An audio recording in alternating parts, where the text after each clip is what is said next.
Welcome, everyone. So just going through quickly the initial introduction. Remember, this is recording and the notes and recording will be posted on the wiki. We'll start with a quick roll call of attendees. So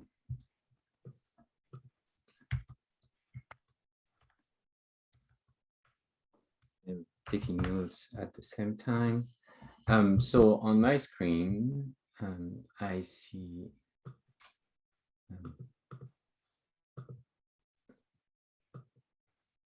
see Michael first. Oh, which Michael? Oh, sorry, Mike. Sorry.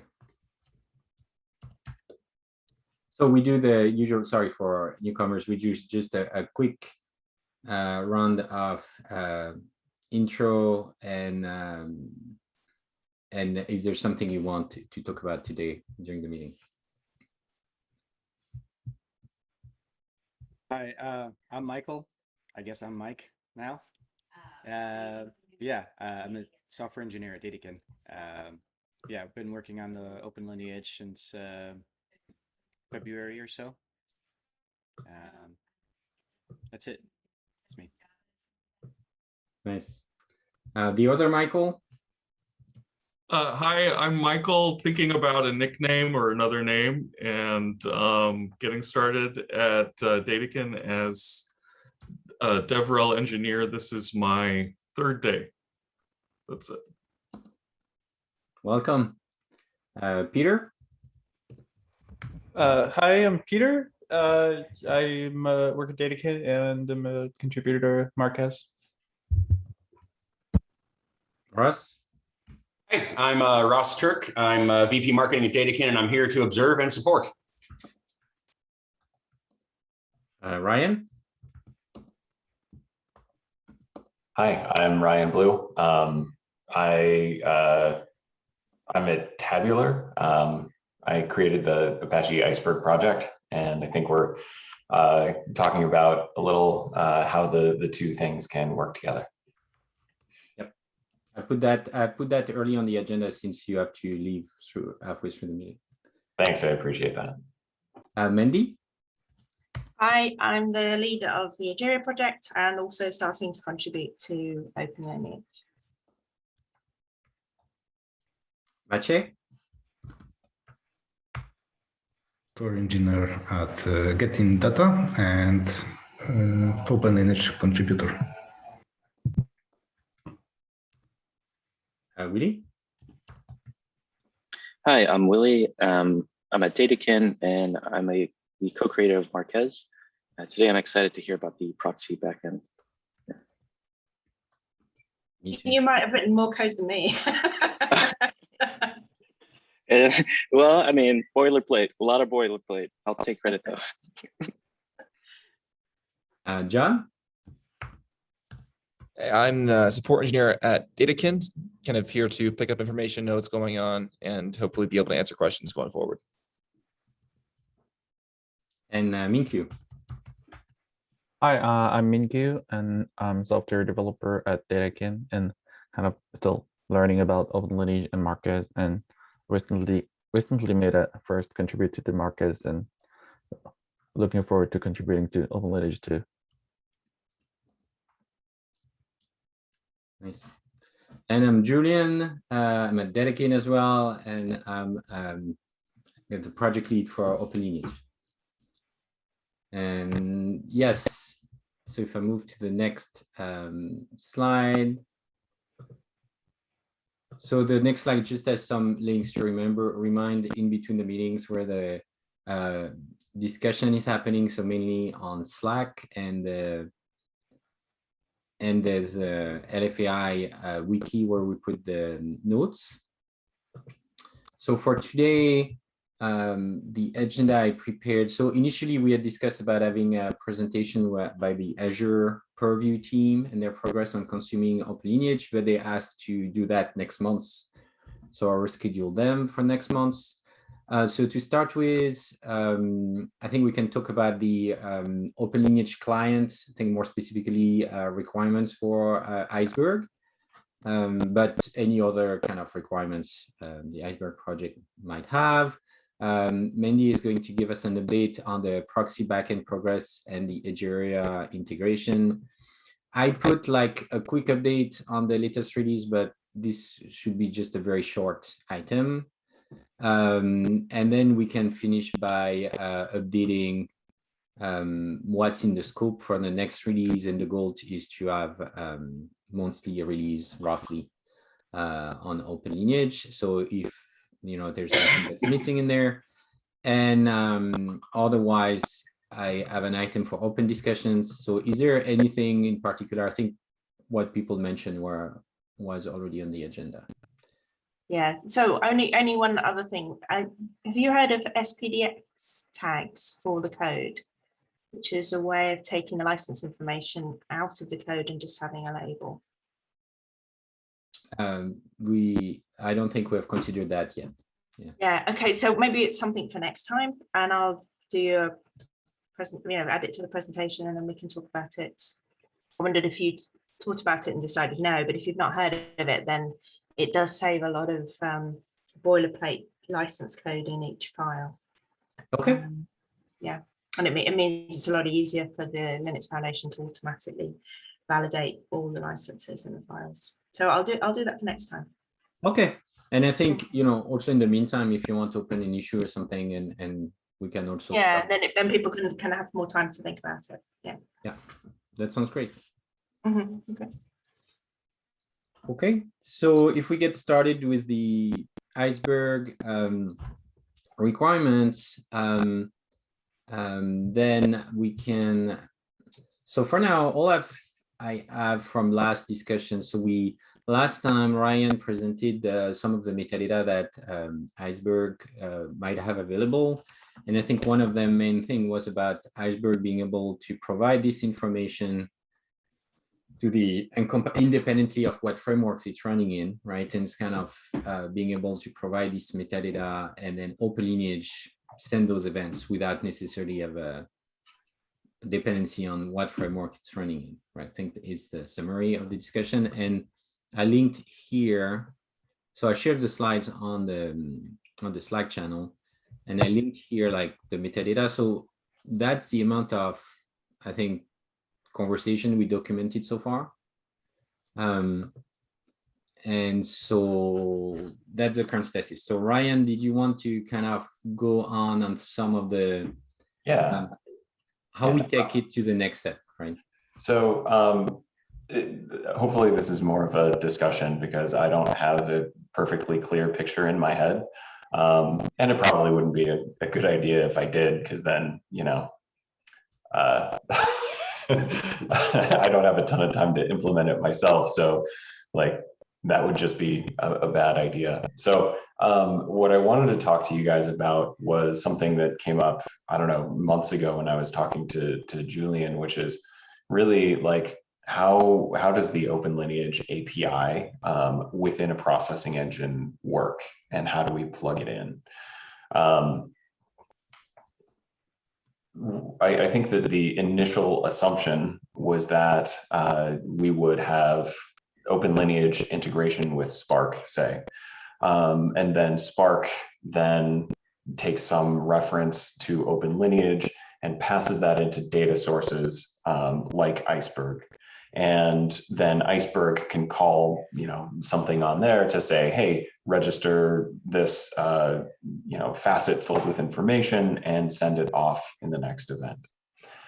The real issue with that is how to get that plumbed through with Spark. So I was one of the major contributors to the data source v2 API in Spark.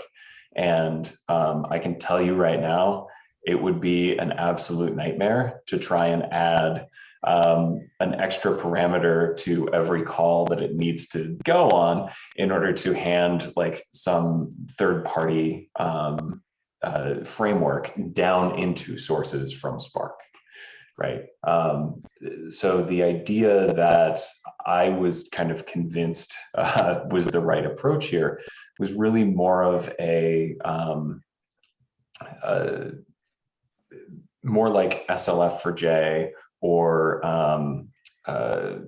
what's the drop wizard metrics? Is it still called drop wizard? Anyway, where you basically create a logging object or a metrics object, and you say, hey, whatever metrics endpoint is configured in this application, this is my entry point to that thing, right? So basically, you put your metrics or your logs in, and whether something picks those up or whether the application simply ignores them is up to the application config. I think that makes the most sense here, because this is a pretty well-established pattern. This is how we log things through whatever logging system an application has, and like I said, similar with metrics. So it makes sense to me to have like an OpenLineage, right? Create facet for some context, read a write, metrics about something.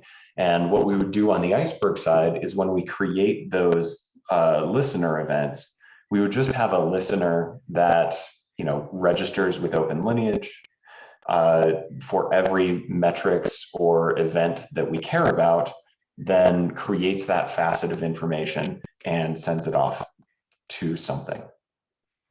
Now, what that something is kind of a a matter of debate. I think that there's a good open question for when facets are sent. Do we send a facet immediately for a scan? What is the period of time? Because consider a scan, right? So Spark is going to start a scan plan, then pass down to Iceberg all the information that it needs. Iceberg's going to configure something, and then Iceberg isn't actually going to create the facet until Spark says, hey, give me input splits for this SQL query. So it's not that we're planning a SQL query, or maybe it is. It depends on what Spark does. Planning might look identical to Iceberg, but we try and delay sending that information until we've actually fetched all of the splits from the table itself. And then we return that information back up to Spark. So where that event gets sent and whether there's a window of time to attach a facet to a start event or an end event or something like that, I think is still an open question in our minds. I would probably lean toward sending events as they go, right? So that you don't lose any, because what we want to avoid is I create a scan, I configure that scan with some filter predicates. And then as I'm planning the scan, after I've sent my OpenLineage event that says, someone requested a scan with these predicates. After that, I'm planning this and I run out of memory because it was a gigantic scan and we lose that information. So we have a job failure and the information that directly contributed to the job failure was not sent.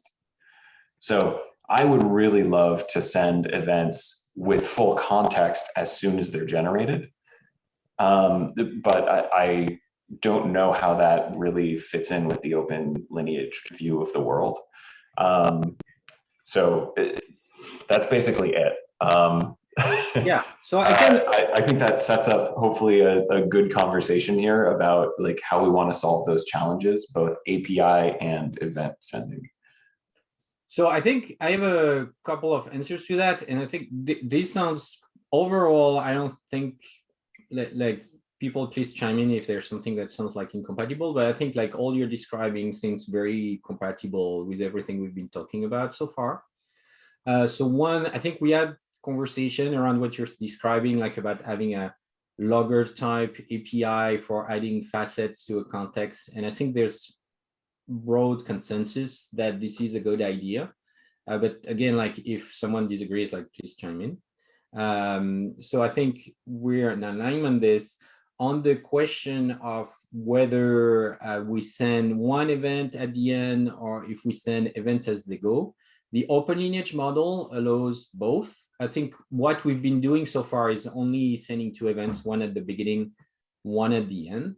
But we designed the events so that you can send other events in the middle, and kind of the currently documented contract is that all the facets that have been added are cumulative, and people who expect only an event at the end can just like coalesce all those events and treat them in the same way as if it had been sent at the end. So it's kind of like from that type of contract, we have defined ways to how people should treat these. Like it's kind of to simplify, because it's often simpler for people to consider like one event, right, instead of a bunch. But so the semantics of those multiple events are already defined.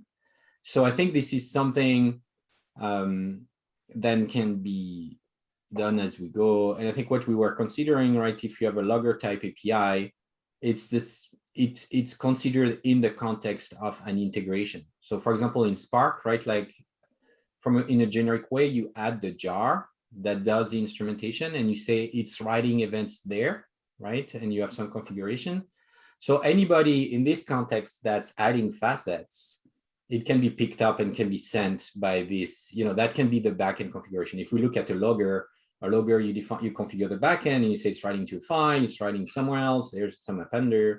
And then the code doesn't depend on that. So I think the same mechanism totally works. And so we can do that, and it's fairly flexible. And that's one of the reasons each facet has its own producer information, right? So that you can track who produced those facets. Go ahead, Mike. There is some complexity here, though, in that, so, with loggers and even with metrics, like oftentimes, like the context is like either like for a logger, it's usually like application context, right? Like the entire application has this configuration. Or for metrics, they're usually bound to a request thread, right? In Spark, things are a little bit different. So the data sources are going to want to report metrics for a given job run. And so the data sources themselves have to have that, either they have to have that job run context, or the thing that's collecting the metrics have to get that job run context. So like right now, the way that the OpenLineage integration works in Spark is we have a listener that sits on the listener bus and gets job events, both the SQL execution events and like the RDD job events. And that listener actually happens outside of the application thread. And so either we can assume that there's only a single job running, and so that all of the data source metrics that we get within a given time period are bound to that single job run, or we have to somehow otherwise tie like the current job run to the metrics that are being sent by that data source. And if the data source, so the way that we've gone about it is, in the listener, we just navigate the logical plan and then try to glean as much from the data sources themselves. And so rather than like passing contexts down into the data sources, we're just kind of pulling information up, right? And in that way, the listener has the context about what job run is executing, and we just need to collect the metrics from the data sources. In order for the data sources to be pushing up into the kind of the OpenLineage context, we would need to kind of somehow get them that run context, and then have them report it up. So the run context is thread local. There's actually did a bit on this to fix it in Spark a while back. There is a thread local thing that sets the SQL execution ID in Spark. So that is available. We can build that into basically the Spark client or Spark integration. So it grabs the SQL job context, or sorry, SQL job ID execution ID, SQL execution ID, sorry, Yeah, and throws that up as an annotation on the whole facet. So we should be able to put that back together eventually. I agree, it's kind of ugly. But my bigger concern here is that there are some things where it's okay for the configuration of the application and the defaults to say, oh, just send this later, we don't care. The situation that I was talking about, scan planning, that can run your driver out of memory and you want to know what that was, like, it really is up to Iceberg to say, hey, this should be sent immediately. Right? Yeah. So I would recommend having something like that, right? Something that says, hey, this is lazy context. If you want metrics, like this is, so we have two situations. Upcoming event, these are the filters and this is the scan that I was asked to plan. Then we have backward looking and that says, this is the metrics of the thing that I just did. Right. So like we need to send on the forward looking, we can make the backward looking basically lazy. On the next event, send this. So I think that, having some way of expressing that in the API would be really helpful. Yeah, that makes sense. So I think, so I took notes of all the items that have been raised. And I think there's a good point. I don't think there's anything blockers, just things we have to be careful about when we build this. And so what's the next step? It sounds like the good next step is to start having a document to kind of discuss, I think we have a good base and we can have a document that describes this and, and we can iterate asynchronously on it. So who wants to own this document? Is there something, Ryan, is this something you have time for, or do you prefer that you just give your opinion on this? I would love to contribute here, but it is not something that I have time for, unfortunately. I'm happy to review. And also I wanted to add here that if we have information on a guide for defining a facet, we would be happy to, kick the tires on that guide and go define an Iceberg facet. So while I can't promise we can do the actual work, I apologize. I know this is open source, and so I'm making demands that I can't help with. But I would be happy to assist in the review. And like I said, I can get someone to define an Iceberg facet and sort of prove out that side of the documentation and everything as well. Okay. I'd be happy to work on the document for a logging interface and getting something running in the Spark context. That makes sense. So Michael, you can take the doc. I think for the logging API, I think the other thing we're missing is, Ryan is pointing a good missing thing is a document to describe how to define a facet. So far it's been by example, kind of pointing, but we do need a better doc for that. So I guess that's something we can work on as well. And Julien, I just want to point out, the OpenLineage event doesn't have the semantics for a job in execution. So we have started, completed, aborted. So we might have to add an event type called running. So as a Spark job is running, and we're collecting facet information. So we might have to extend the enum there. We have the other type. Oh, okay. Yeah, that's what I was thinking. We have an other type, which is kind of more generic than running. And then we can have facets that are kind of I think this is a good point. We can discuss. I'm writing it down. I think that's as part of this spec, whether we want to do that or this. But yeah, we're thinking we have the other type. I think as part of the initial discussion, we had this running state, and then we started saying, well, sometimes things can be sent before this job is started or after it's completed. And so probably it's a good idea to do that. Yeah, I honestly don't know whether Spark would send this, scan request event or, sorry, whether Iceberg would be before Spark actually starts, I think, or after. It's a little unclear. Yeah, I don't think it matters too much, right? It's kind of, we can keep track of that. Because yeah, there's a whole planning phase. I think we haven't fully described how the planning phase is considered, like whether, there's like a planning phase that's before and after the start event, depending on how we're instrumented.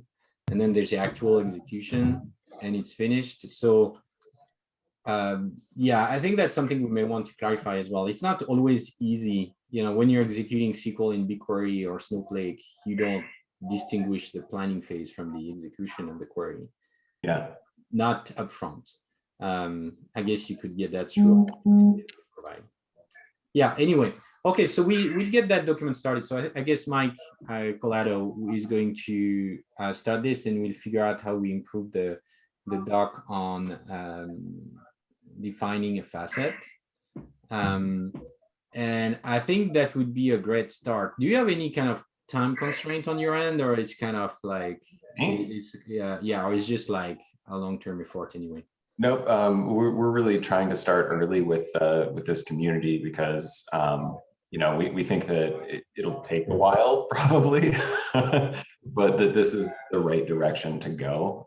In general, like trying to standardize these events and get everyone on the same page. So. Yeah, I think that's great, right? And the other, the Azure Purview team is already interested in consuming OpenLineage specifically to track the lineage of Spark job as well.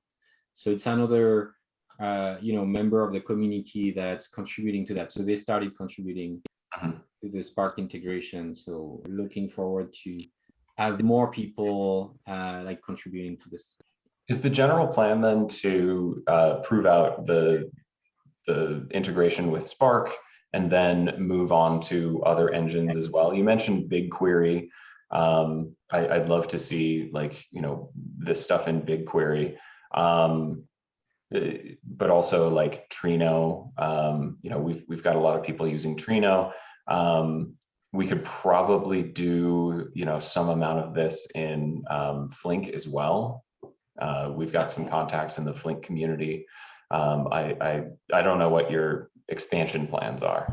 So we kind of started drafting that in the roadmap. So right now, what's supported is we have a DBT integration that looks like the DBT metadata after things have run. We have an Airflow integration, and that's where there's a component that's BigQuery specific, because BigQuery exposes, for example, the plan in the API call, right? When you get the result from the API call, you actually have the plan with counters and like how many records were passed from one operator to the next. So we can collect this kind of information. We just started with Spark and Airflow and DBT because they're a very popular one. But yeah, Flink is coming next. There are several people who've asked for Flink, and this is actually coming soon to start working on the Flink integration. There are other discussions with warehouses to kind of expose more of the details, because they have a lot of information, right? It's just not exposed in an easy consumable way. Yes, Trino would be great. I don't know if there are people who want to contribute those things. I think Flink right now in the, I have two hats, right? There's kind of the OpenLineage hat, and then like what Datakin is contributing to the project. And from the Datakin perspective, a Flink Kafka integration kind of would be coming soon. And we've been working a lot on making sure the Spark 3 works well, Airflow 2.0 works well. That's great. And there's a DBT integration. Those have been kind of the main effort, and there's some BigQuery specific. So Flink seems like another good avenue. Just to your point about like we'll need a running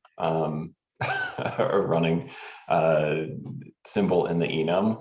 right? Like, how do you handle long-running jobs? Those sorts of things. That's good to consider just for the project itself.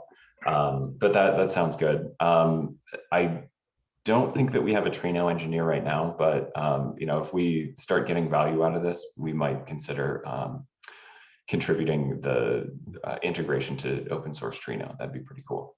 That'd be great. I had reached out to the Trino team like a while ago at the beginning of OpenLineage. So they were generally, in agreement that this is a good thing. I don't know how much committed they are to contribute to this or not. I have I'm meeting with them sometime soon, so I'll see if I can bump it for them. Yeah, and I think there's the beginning of a doc on ideas on how the Flick integration would work. So we can put you in the loop as well and kind of make sure it's widely reviewed. Awesome, thank you. I actually do need to run, so thank you guys so much for talking with me about this week. Sorry to take up half of the time. No worries, this is great. I think we'll follow up with a design doc for that, and then we can do more of asynchronous communication. That makes it a little easier. Thank you so much. Have a great week. Ryan, bye-bye. Bye. Okay, any last thoughts before we go to the next item, which is Mandy's proxy backend and Egeria integration? Nope. I think the long-running thing is something we would see useful for Egeria as well. I think it's on my list. So, but I don't know whether you need another running or whether other is good enough. Yeah, I think we should. Yeah, I put some thoughts in this, but not like tremendous amount. I think we should start like, throwing ideas in a ticket on how this would work, and we can start the conversation. So I think we have a ticket. So I'll make sure as part of the notes to kind of point to a ticket for people to share their ideas around that. Okay. Okay. So let me switch to the next. Mandy, I'm assuming we do like usual, like just present from my screen and you comment over it. Yeah. Sounds good. Yeah. So this is something we've been talking about for a while, and it's the idea that an OpenLineage client, so a runtime, might not, it would have always requires that the backend it's calling to be running while it's running. And so the idea of the proxy backend was something that could be locally installed with the runtime, and it then publishes the events out to different destinations. So the first implementation was Kafka, and so now we have a PR, draft PR, I think it's 500, with an initial implementation of that pushes to Kafka. And thanks to Willie for the initial implementation. And I just put the Kafka piece in, but that's there. Please play with it. Let me know. I'm not sure whether I've done the right thing in terms of your standards and things, so that's why I left it at draft. Yes, so looking for feedback on that basically. One thing that when I was the initial API definition was to actually use the server-side beans to retrieve the event, and then I was flattening it back into a string and pushing out. And what I discovered was that maybe the way I was doing it, but the server-side beans only give you an event with the event type in it, nothing else was coming out. So I changed it so the API is a string, and that means that the events pass straight through the proxy and out the other side unchanged, which is a good in one respect, and it saves the performance, but it means they're not validated. So that's something we need to think about, whether we want anything coming out of the proxy backend to be a valid OpenLineage event, or we're happy that we just pass the strings through and out the other side. So that's the basic piece. Then the other charts I've got are just to show how I've been testing and using this in the Egeria environment. So it's a bit tiny, but my assumption is that if Marquez says okay, it's okay. So I've been using Marquez as a sort of control. So I've got a Postman collection of OpenLineage events, and basically run 1, I send to Marquez directly. Run 2, I send to the proxy backend, and then it runs through Egeria and comes out to Marquez. And then run 3, it calls a REST API in Egeria that is the same, basically the same URL, well, apart from the first bit. And then it goes through Egeria and comes out to Marquez. So basically, the events, Marquez is unaware of the route that it's taken. So nothing's happening to these events as they pass through the environment. So what Egeria is able to do is it's able to receive from the Kafka proxy backend or through the API. It's able to distribute to an API, a validate, a sort of standard API, so that it can talk to a Marquez. It's able to write events to a file system, so there's a sort of log store implementation, and that can be replaced with databases and other things. We're able, so if you think about what's in an OpenLineage event, there's a combination of design lineage and operational lineage. So design lineage is the structure where everything's flowing between what are all the elements that are involved and how they're linked. And then operational lineage is how long does the job run, how many data records did it process, that type of thing. So Egeria is not so much on operational lineage, but it does do design lineage. So the cataloger there, which is at number 9, is actually writing, it's checking, is this in the Egeria catalog? Is this data source or process in there? And cataloging things that are new. So if you've got a set of processes running and we're actually building a catalog of those processes and data sources. And then the other thing is that Egeria is itself a processing engine. So the question is, can we produce OpenLineage events from when we're running our governance processes? And so the thing at number 5, the governance action, which is our processes are governance action processes, OpenLineage integrators, that is actually producing OpenLineage events. And this box in the middle, anything that pushes in on the left-hand side is basically distributed to any listener. So each event is going to all 3 places in this diagram. So as I say, what I was trying to prove is that it can come in, it can go out, it can pass through, and it's unchanged. And that's looking very nice. The Egeria community is very, very pleased with OpenLineage. So the feedback is really positive.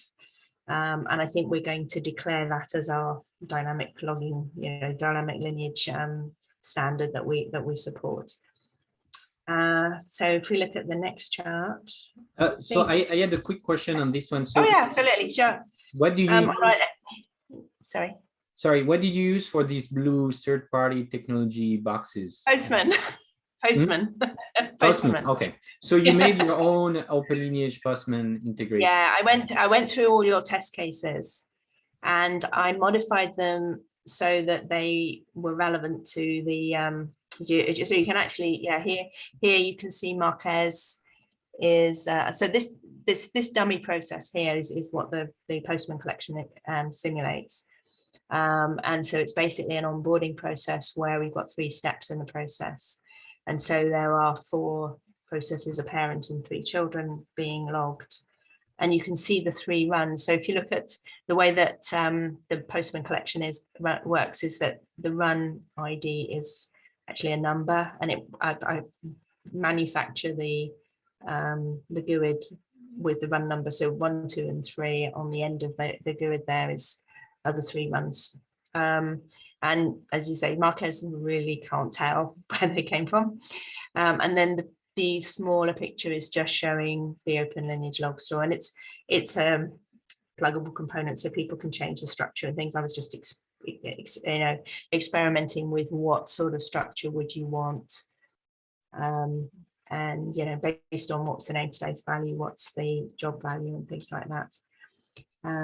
So that's really what we have. It's in Egeria's main code base and will be released next time we do a release, which will be in a couple of weeks, I should think.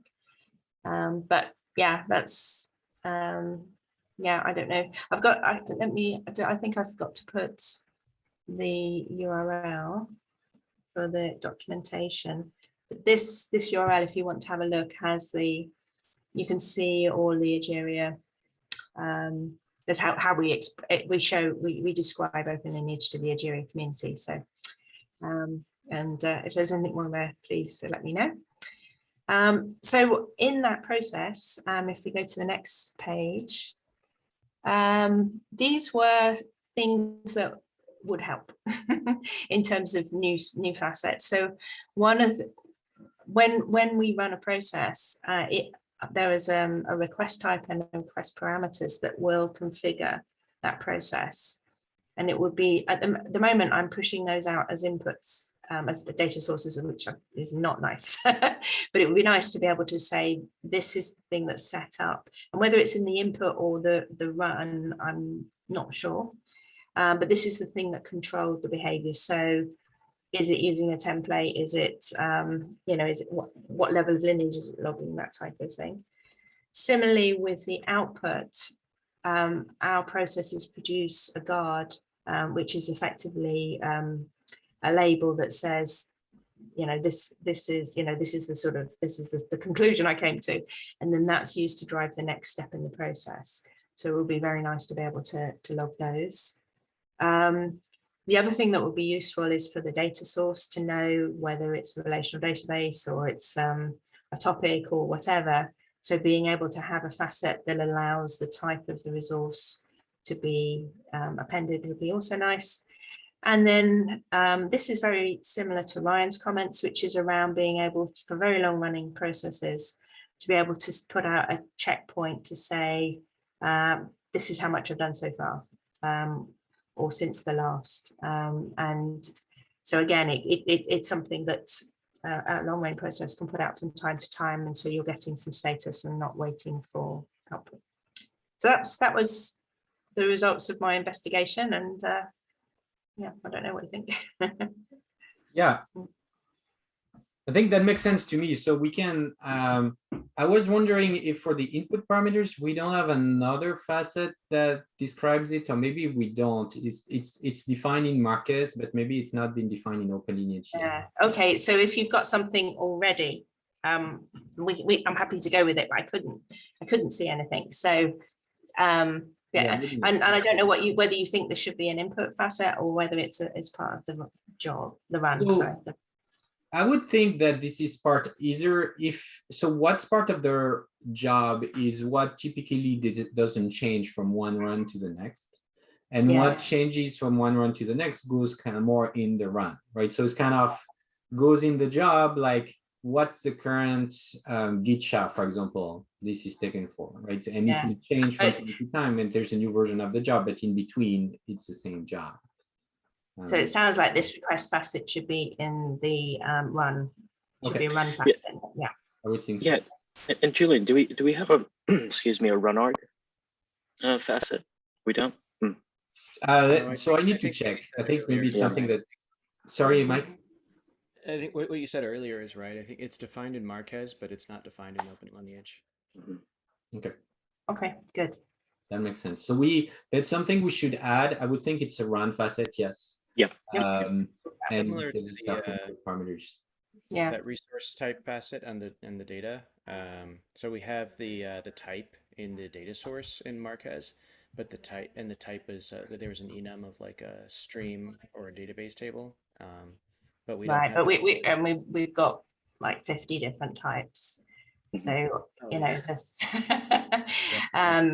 so we don't have it in OpenLineage. It I see. ported over. So yeah, we need to add that.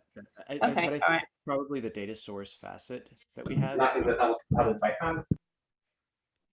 So it's whether you want it to be updated at a later stage.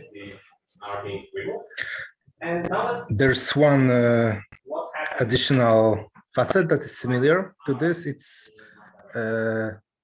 maybe proposal for a format facet where we can specify not only stuff like databases, but also, for example, Parquet or the fact that this data set is an Iceberg table, right?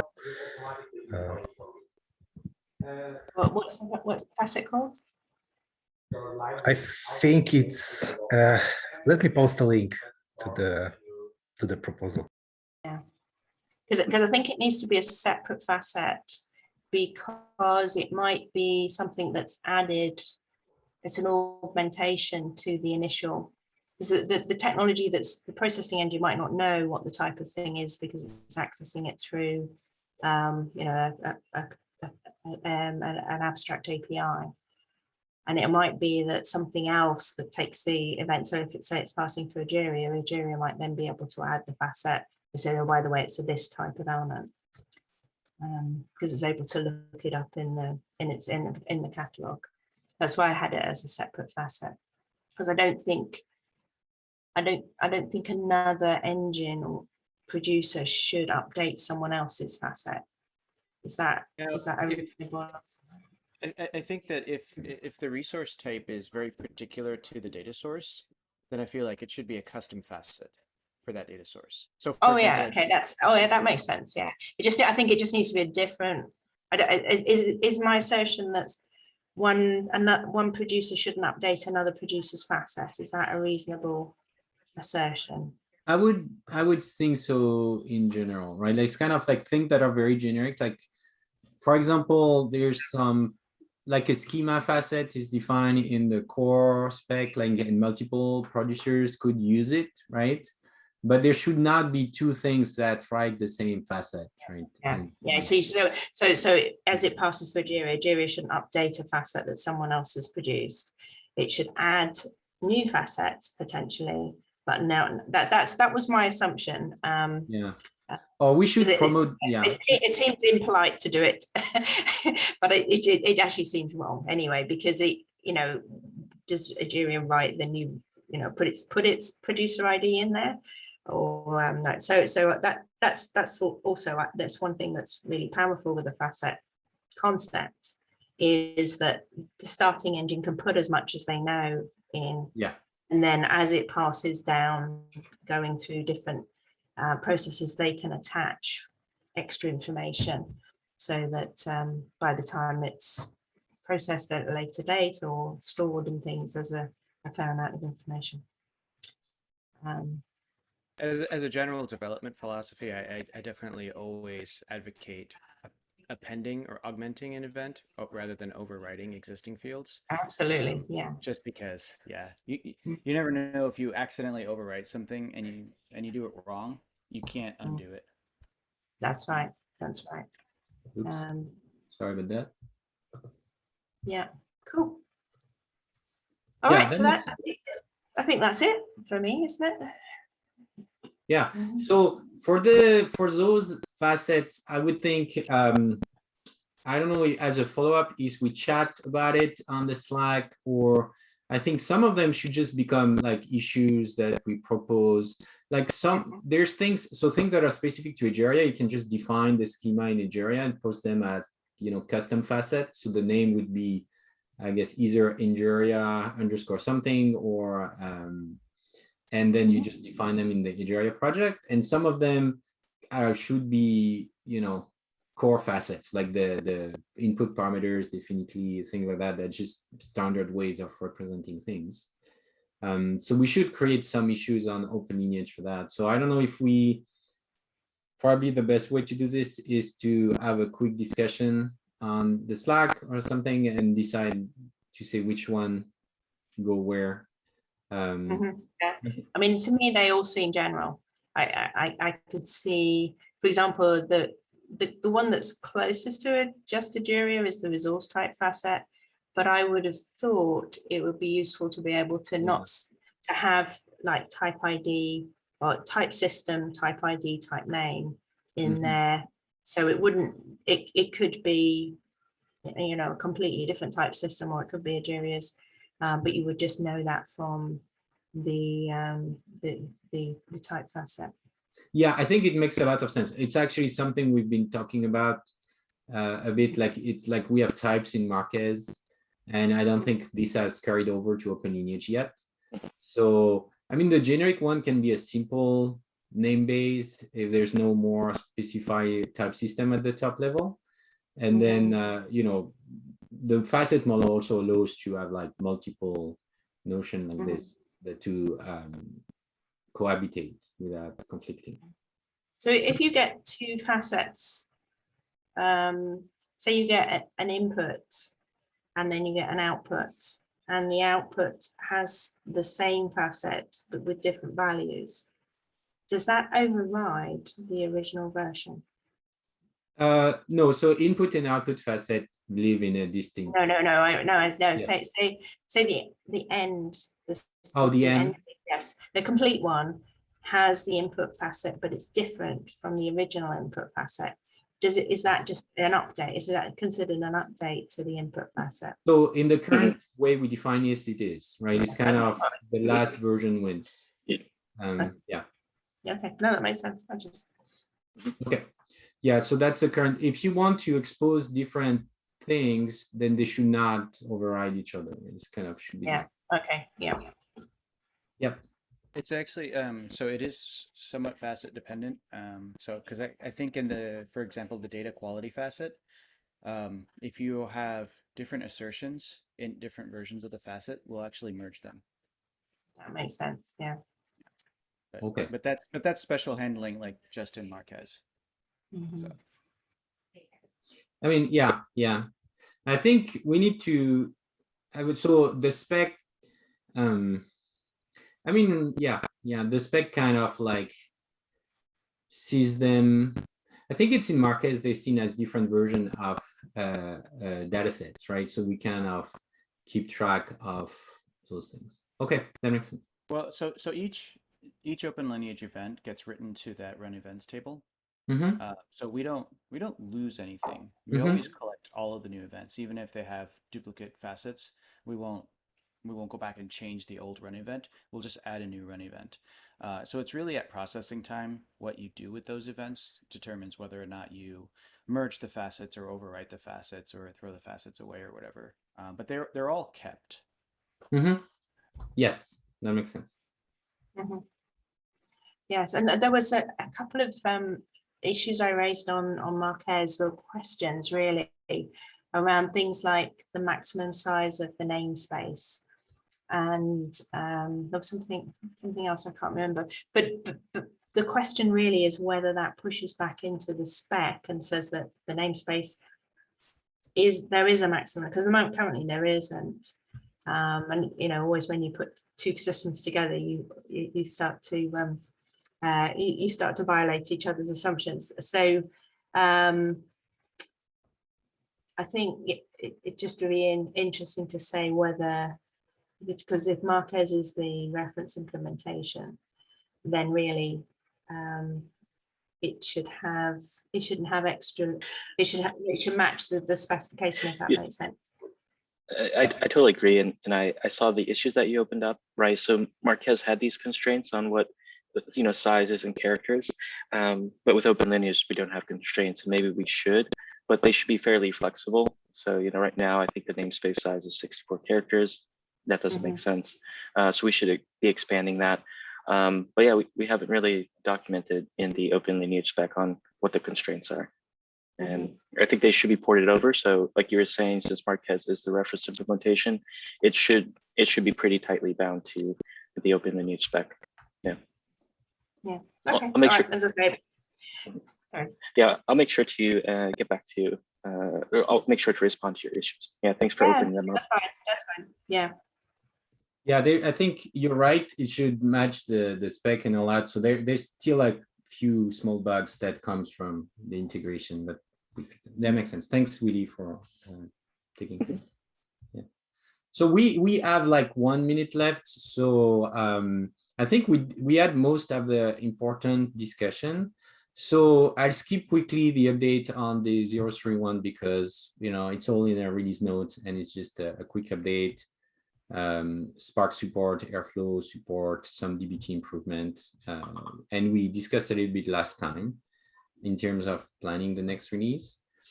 For the future release, so there's the proxy backend, right? I'm assuming would be part of this. So we'd want to merge your PR and all that. There's some Spark, Airflow, DBT improvement. And I think, Mandy, you added a few items here. So I think we just talked about it. Yes, that's right. So those are all issues you open on the thing. So so basically we covered some of those already. So I'm assuming we're good.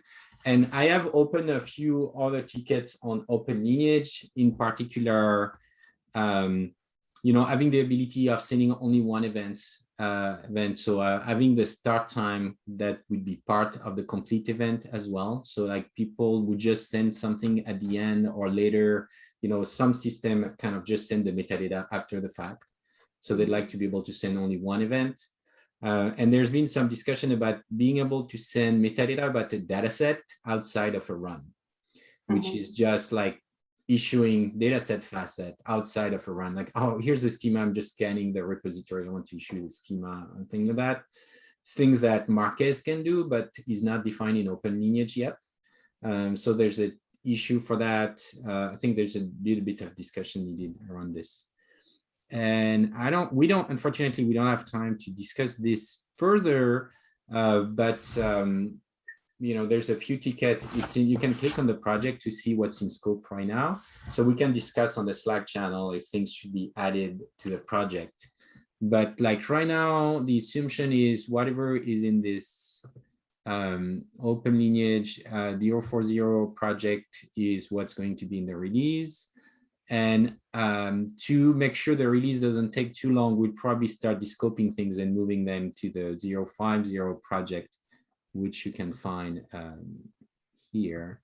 And kind of move it either to the next release with the goal of doing a monthly release, or back to the roadmap if we decide like we don't do it right now. Or like making sure, so you know, this is how this is organized. So if you want to discuss the scoping of something, we can chime in on the Slack channel or comment on the tickets as well. So that would be my recommendation for discussing that. So I'll send out the notes, and the recording will be posted as well. It may take me a couple of days to send the notes because I have a busy day today, but it will come soon, and I'll check also the recording to help me clean up my notes. Thank you, everyone. Thank you. Thanks, Julien. And I'll post the action item I wrote about in the notes, and feel free to chime in after the notes are published if there's something missing you should add. Have a great day. Bye-bye. Okay, take care. You too. Bye-bye. Bye. Bye.